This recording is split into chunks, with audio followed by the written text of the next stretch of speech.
Tak ahoj, já bych vás chtěla pozvat na výstavu, která se uskuteční 16. až 18. srpna 2024 a jsme tady v Myslímu a jsme tady v budově obecního úřadu, kde učil básník Ladislav Strhlík a Sdružení Nepomuk, ateliérka. Dneska vás vítá, tam vás zve a od 16. do 18. se na vás těšíme v Myslímu na půl. Tak jdeme dál.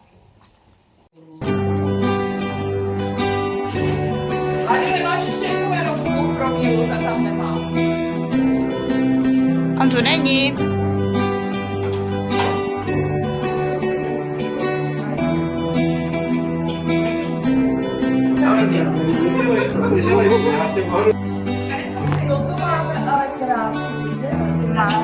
A zatleskáme si.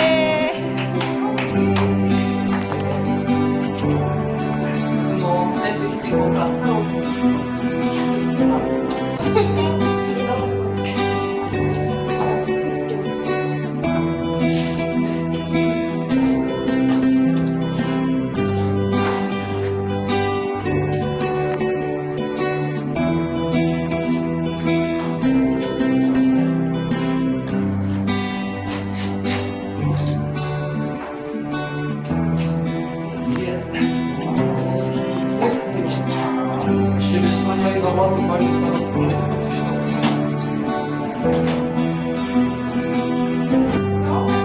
Peček, guláš.